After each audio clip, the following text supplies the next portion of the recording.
ಓಂ ಕರ್ದಮೇನ ಪ್ರಜಾಭೂತ ಮಯಿ ಸಂಭವ ಕರ್ದಮ ಶ್ರಿಯಂ ಭಾಸಯ ಮೇ ಕುಲೆ ಮಾತರಂ ಪದ್ಮಮಾಲಿನೀಂ ಮಹಾದೇವ್ಯೈ ಚ ವಿದ್ಮಹೇ ವಿಷ್ಣು ಪತ್ನ್ಯೈ ಚ ಧೀಮಹಿ ತನ್ನೋ ಲಕ್ಷ್ಮೀ ಪ್ರಚೋದಯಾತ್. ಶ್ರೀ ಗುರುಭ್ಯೋ ನಮಃ. ಹರಿ ಓಂ.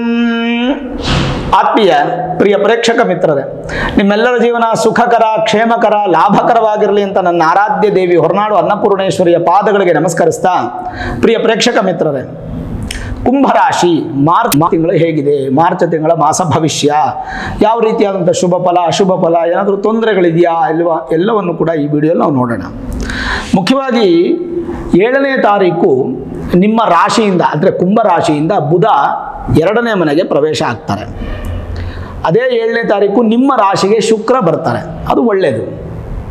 14ನೇ ತಾರೀಕು ನಿಮ್ಮ ರಾಶಿಯಲ್ಲಿ ಅಂದರೆ ಸೂರ್ಯ ನಿಮ್ಮ ರಾಶಿಯಲ್ಲಿದ್ದಾರೆ, ಶತ್ರುಸ್ಥಾನ, ಅವರು 2ನೇ ಮನೆಗೆ ಹೋಗ್ತಾರೆ ಮಿತ್ರಸ್ಥಾನಕ್ಕೆ, ಅದು ತುಂಬ ಒಳ್ಳೆಯದು, ತುಂಬ ಒಳ್ಳೆಯ ಫಲ.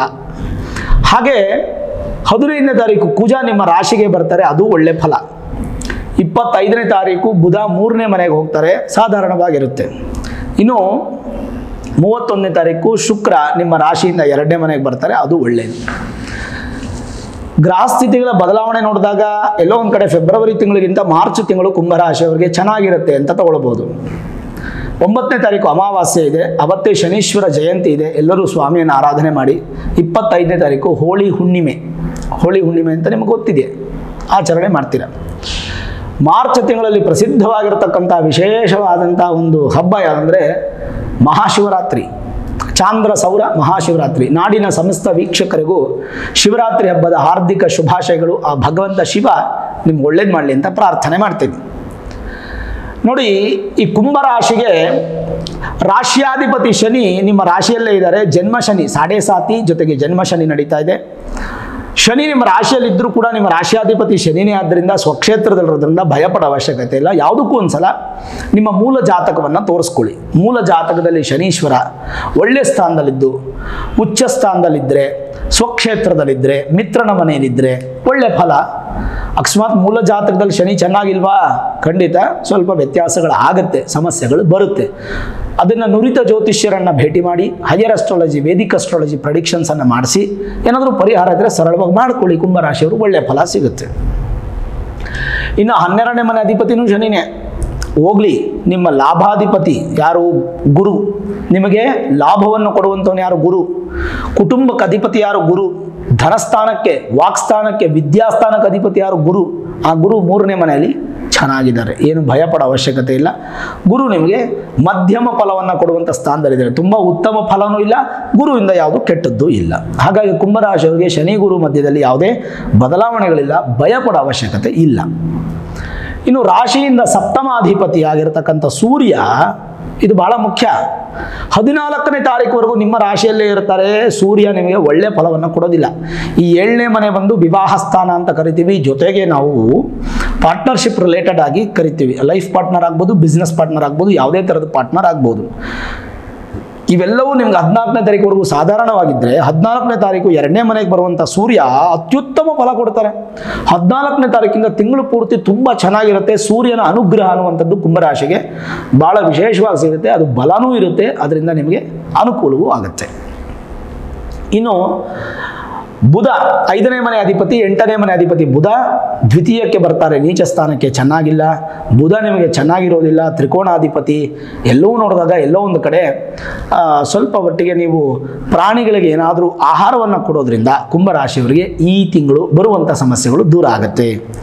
ನಾಯಿಗೇನಾದರೂ ಅಥವಾ ಪಕ್ಷಿಗಳಿಗೆ ಏನೋ ಒಂದು, ನಿಮ್ಮ ಮನೆಯಲ್ಲಿ ಅಕ್ವಾರಿಯಂ ಟ್ಯಾಂಕ್ ಇಟ್ಕೊಂಡಿದ್ರೆ ಅಂದರೆ ಫಿಶ್ ಟ್ಯಾಂಕ್ ಇಟ್ಕೊಂಡಿದ್ರು ಕೂಡ, ಆ ಫಿಶ್ ಟ್ಯಾಂಕ್ ನೀವು ಆಹಾರ ಹಾಕ್ತಿದ್ರು ಕೂಡ ಕುಂಭರಾಶಿಯವರಿಗೆ ಒಳ್ಳೆ ಫಲನೇ.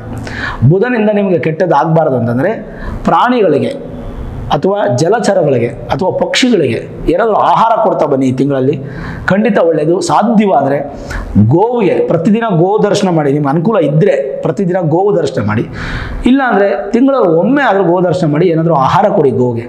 ಶಕ್ತಿ ಇದೆ ಗುರುಗಳೇ, ಒಂದು 5 kg ಬೂಸ, ಹಿಂಡಿ ಎಲ್ಲ ತೊಗೊಂಡೋಗಿ ಹಸು ಇರೋ ಜಾಗಕ್ಕೆ ಹೋಗಿ ನೆನೆಸಿ ಹಸು ತಿನ್ನೋವರೆಗೂ ಕೊಟ್ಟು ನೋಡಿ, ನಮಸ್ಕಾರ ಮಾಡ್ಕೊಂಬನ್ನಿ, ಇನ್ನೂ ಒಳ್ಳೆಯ ಫಲ. ಸರಿ, ಹಾಗಾದರೆ ನಿಮ್ಮ ರಾಶಿಯಿಂದ ಧೈರ್ಯ, ಸ್ಥೈರ್ಯ, ಶೌರ್ಯ, ವಿಜಯ ಸ್ಥಾನಕ್ಕೆ 3ನೇ ಮನೆಗೆ ಅಧಿಪತಿಯಾದಂಥ ಕುಜ ಹಾಗೆ ದಶಮಾಧಿಪತಿ, ವಿಶೇಷವಾಗಿ ದಶಮಾಧಿಪತಿ, ದಶಮ ಅಂದರೆ ಉದ್ಯೋಗ ಸ್ಥಾನಕ್ಕೆ ಅಧಿಪತಿಯಾದಂಥ ಕುಜ ನಿಮ್ಮ ರಾಶಿಯಲ್ಲೇ ಇದ್ದಾರೆ, ಅಂದರೆ ರಾಶಿಯಲ್ಲೇ ಇದ್ದಾರೆ, ಮೊದಲನೇ ಮನೆಯಲ್ಲೇ ಇದ್ದಾರೆ. ಇನ್ನು ನಿಮಗೆ ಸುಖ ಕೊಡುವಂತಹ ಶುಕ್ರ, ಭಾಗ್ಯ ಕೊಡುವಂತಹ ಶುಕ್ರನು ನಿಮ್ಮ ರಾಶಿಯಲ್ಲೇ ಇದ್ದಾರೆ. ಇನ್ನು ನಿಮಗೆ ದೇಹದ ಬಲ ಕೊಡುವಂತಹ ಶನಿ ಹಾಗೂ ವ್ಯಯ ನಷ್ಟಸ್ಥಾನ ಅಯನ ಶೈನ ಭೋಗ ಹಾಗೂ ವಿದೇಶಿ ಪ್ರಯಾಣ ಸ್ಥಾನಕ್ಕೆ ಅಧಿಪತಿಯಾದಂಥ ಶನಿನೂ ನಿಮ್ಮ ರಾಶಿಯಲ್ಲೇ ಇದ್ದಾರೆ. 3 ಗ್ರಹಗಳು ನಿಮ್ಮ ರಾಶಿಯಲ್ಲಿದೆ. ಏನು ಫಲ ನೋಡೋಣ. ರಾಶಿಯನ್ನು ನಾವೇನು ಹೇಳ್ತೀವಿ, ಶರೀರ ವರ್ಣಾಕೃತಿ ಲಕ್ಷಣಾನಿ ಯಶೋಗುಣ ಸ್ಥಾನ ಸುಖಾನಿ ಪ್ರವಾಸತೆ ಜೋರ್ಬಲ ದುರ್ಬಲಾನಿ ಫಲಾನಿ ರಾಶ್ಯಸ್ಯ ವದಂತಿ ಸಂತಹ. ಏನು ಹೇಳುತ್ತೆ, ನಿಮ್ಮ ರಾಶಿಯಲ್ಲೇ ಕುಜ ಇದ್ದಾರೆ. ಕುಜ ರಾಶಿಯಲ್ಲಿದ್ದು ಅದು ಮಿತ್ರನ ಸ್ಥಾನ ಆದರೆ ನಿಮ್ಮ ಶರೀರ ಬಲಿಷ್ಠವಾಗುತ್ತೆ, ಕಳೆ ಅನ್ನುವಂಥದ್ದು ವೃದ್ಧಿ ಆಗುತ್ತೆ, ಸ್ವಲ್ಪ ಪಿತ್ತ ಜಾಸ್ತಿ ಆಗುತ್ತೆ ಶರೀರದಲ್ಲಿ, ಸಾಹಸ ಮತ್ತು ಶೀಘ್ರ ಕೋಪಿ, ತುಂಬ ಬೇಗ ಕೋಪ ಬರುತ್ತೆ ಕುಂಭರಾಶಿಯವರಿಗೆ. ಸ್ವಲ್ಪ ಮೆಡಿಟೇಷನ್ ಮಾಡಬೇಕು. ಆಮೇಲೆ ಏನಾದರೂ ತೊಂದರೆ ಆದರೆ, ಏಟು ಬಿದ್ದರೆ ಅದು ಕೆಂಪಗಾಗೋಗಿ ಸೆಪ್ಟಿಕ್ ಆಗುತ್ತೆ, ಹುಷಾರಾಗಿರಿ. ಕಳ್ಳರ ಒಂದು ಕೈಚಳಕ ನಿಮ್ಮ ಮೇಲೆ ಆಗುವಂಥ ಸಾಧ್ಯತೆಗಳು, ಅಂದರೆ ನಿಮ್ಮ ಬೆಲೆ ಬಾಳುವ ವಸ್ತುಗಳ ಕಡೆ ಗಮನ ಇರಲಿ. ಯಾರಾದರೂ ಕಳ್ತನ ಮಾಡುವಂಥ ಸಾಧ್ಯತೆಗಳು, ನಿಮ್ಮ ಮೊಬೈಲು, ಲ್ಯಾಪ್ಟಾಪು, ಬಂಗಾರ ಇತ್ಯಾದಿ ಹುಷಾರಾಗಿ ನೋಡ್ಕೊಳ್ಳಿ ಎಲ್ಲವನ್ನು. ಹಾಗೆ ಸಾತ್ವಿಕ ರೂಪ ಬರಬೇಕು ಅಂತಂದರೆ ಮೆಡಿಟೇಷನ್ ಮಾಡಲೇಬೇಕು ನೀವು. ತುಂಬ ಕಳೆ ಜಾಸ್ತಿ ಇರುತ್ತೆ, ಮೋಹಕವಾದಂಥ ಒಂದು ಮಾತು ನಿಮ್ಮಲ್ಲಿರುತ್ತೆ, ನಿಮ್ಮ ಮಾತಿಗೆ ಎಲ್ಲರೂ ಕೂಡ ಅಟ್ರಾಕ್ಟ್ ಆಗಿಬಿಡ್ತಾರೆ. ಹಾಗೆ ಉಷ್ಣ ಸಂಬಂಧಪಟ್ಟಂಥ ಸಮಸ್ಯೆಗಳಾಗತ್ತೆ, ಉಷ್ಣ ರೋಗ, ಉಷ್ಣ ಶೀತ, ಉಷ್ಣ ಜ್ವರ, ಈ ಥರ ಉಷ್ಣ ಅಂದರೆ ಹೀಟ್ ಪ್ರಾಬ್ಲಮ್ಸ್ ಜಾಸ್ತಿ ಆಗುತ್ತೆ. ಸ್ವಲ್ಪ ಮಟ್ಟಿಗೆ ಬಾಯಿ ಹುಣ್ಣಾಗುವಂಥದ್ದು, ರಕ್ತದಲ್ಲಿ ಸ್ವಲ್ಪ ವ್ಯತ್ಯಾಸಗಳಾಗುವಂಥದ್ದು ಆಗುತ್ತೆ. ಸಾಧ್ಯವಾದಷ್ಟು ಇದೆಲ್ಲ ಗಮನ ತಗೊಳ್ಳಿ. ಆದಷ್ಟು ಪ್ರಕೃತಿ ಜೊತೆ ನಿಮ್ಮ ಸಮಯವನ್ನು ಕಳೀರಿ. ಮರಗಿಡಗಳ ಜೊತೆ, ಪಾರ್ಕಲ್ಲಿ ಸ್ವಲ್ಪ ಪ್ರಕೃತಿ ಜೊತೆ ಸಮಯವನ್ನು ಕಳೆಯೋದ್ರಿಂದ ಕುಜ ಇನ್ನಷ್ಟು ಬಲಿಷ್ಠನಾಗ್ತಾರೆ. ಶುಕ್ರ ನಿಮ್ಮ ರಾಶಿಯಲ್ಲೇ ಇದ್ದಾರೆ. ತನೌ ಸುತನು ದ್ವಿಕ್ಪ್ರಿಯಂ ಎಂದಂತೆ ಶುಕ್ರ ನಿಮ್ಮ ರಾಶಿಯಲ್ಲೇ ಇದ್ದರೆ ಸ್ಫುರದ್ರೂಪ, ಆಕರ್ಷಕವಾದ ಕಣ್ಣುಗಳು ಮತ್ತು ಕೂದಲಿನ ಸಮಸ್ಯೆಗಳು ದೂರ ಆಗುತ್ತೆ, ಸಾಂಸಾರಿಕ ಸುಖ ಹೆಚ್ಚಾಗುತ್ತೆ, ಸಂಗೀತ ಕಲೆ ಆಸಕ್ತಿ ಹೆಚ್ಚಾಗುತ್ತೆ, ವಸ್ತ್ರಗಳನ್ನು ಖರೀದಿ ಮಾಡೋದು, ಸುಗಂಧ ಭರಿತವಾಗಿರ್ತಕ್ಕಂಥ ವಸ್ತುಗಳನ್ನು ಖರೀದಿ ಮಾಡುವಂಥದ್ದು, ಅನ್ನಪಾನಗಳಿಂದ ತೃಪ್ತಿ ಅಂದರೆ ಊಟ ಉಪಚಾರಗಳಿಂದ ಅನುಕೂಲ, ಸುಖ ಭೋಗ ಇವೆಲ್ಲ ಪ್ರಧಾನ ಲಕ್ಷಣಗಳು ಶುಕ್ರನ ನಿಮಗೆಲ್ಲ ಸಿಗುತ್ತೆ. ಪತ್ನಿಯಿಂದ ಯೋಗ, ವಾಹನ ಲಾಭ ಅನ್ನುವಂಥದ್ದು ಸಿಗುತ್ತೆ.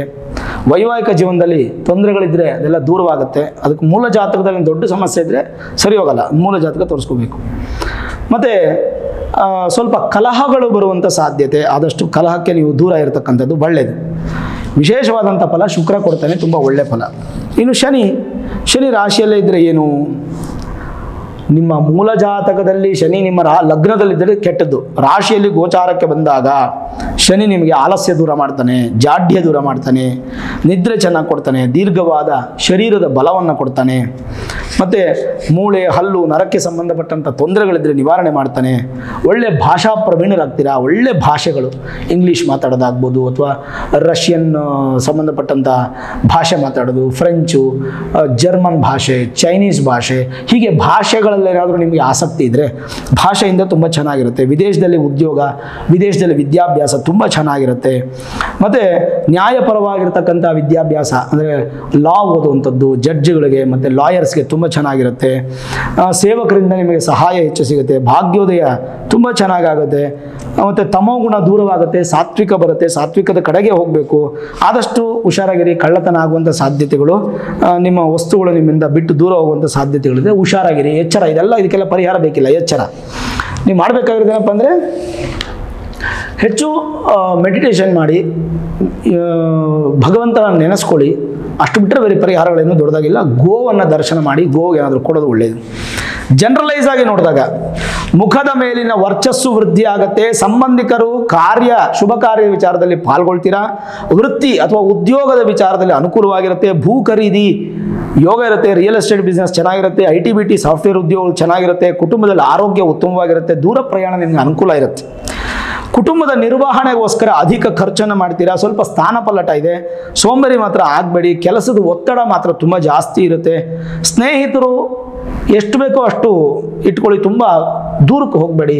ಸಂತಾನ ವೃದ್ಧಿ ಚೆನ್ನಾಗಿದೆ. ವಸ್ತು ವಸ್ತ್ರಗಳ ಆಭರಣಗಳನ್ನು ಖರೀದಿ ಮಾಡ್ತೀರಾ. ವಾಹನ ಯೋಗ, ಆಸ್ತಿ ವೃದ್ಧಿ ಮಾಡುವಂಥ ಯೋಗ. ಮೂಲಧನ ದ್ವಿಧನ ಅಂತ ಹೇಳ್ತೀವಿ, ಅಂದರೆ ಒಂದು ಸಂಪಾದನೆ ಆಗ್ತಾ ಇರುತ್ತೆ, ಇನ್ನೊಂದು ಯಾವುದನ್ನ ಹಾಬಿಯಲ್ಲಿ ಸಂಪಾದನೆ ಮಾಡೋದು, ಈ ಥರದ್ದು ಚೆನ್ನಾಗಿರುತ್ತೆ. ಮತ್ತು ಪ್ರೇಮ ವಿವಾಹಗಳಿಗೆ ಹೆಚ್ಚು ಅನುಕೂಲಗಳು ಈ ಒಂದು ತಿಂಗಳಲ್ಲಿದೆ.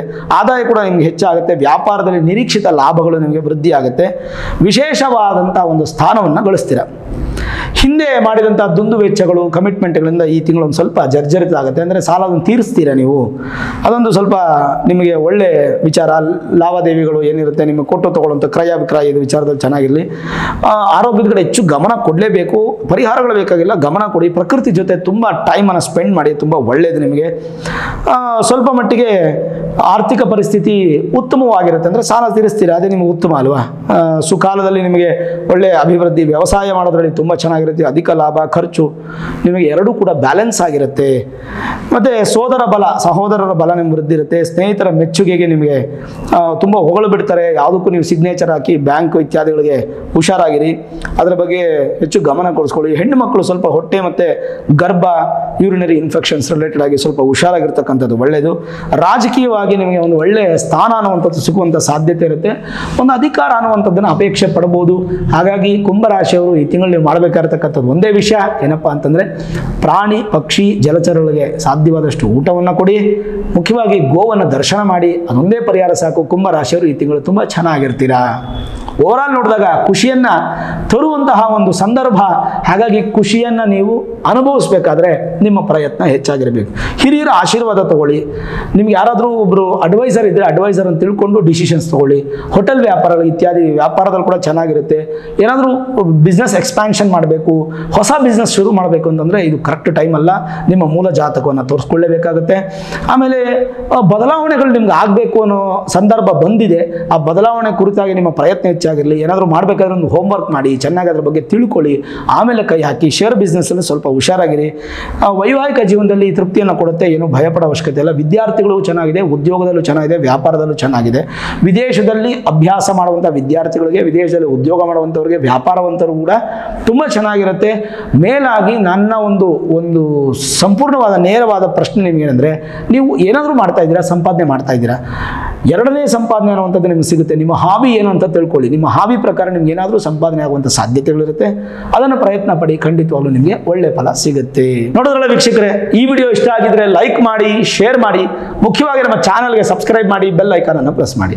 ಪ್ರತಿನಿತ್ಯ ನಾನು ಪೂಜೆ ಮಾಡುವಂತಹ ನನ್ನ ಆರಾಧ್ಯ ದೇವಿ ಹೊರನಾಡು ಅನ್ನಪೂರ್ಣೇಶ್ವರಿ ಆಶೀರ್ವಾದ, ಅನುಗ್ರಹ ಸದಾಕಾಲ ಮತ್ತೊಮ್ಮೆ ನಿಮ್ಗೆ ಸಿಗಲಿ ಅಂತ ಪ್ರಾರ್ಥನೆ ಮಾಡ್ತಾ, ಸರ್ವೇ ಜನಾಃ ಸುಖಿನೋ ಭವಂತು, ಸಮಸ್ತ ಸನ್ಮಂಗಳ ನಿಭವಂತು.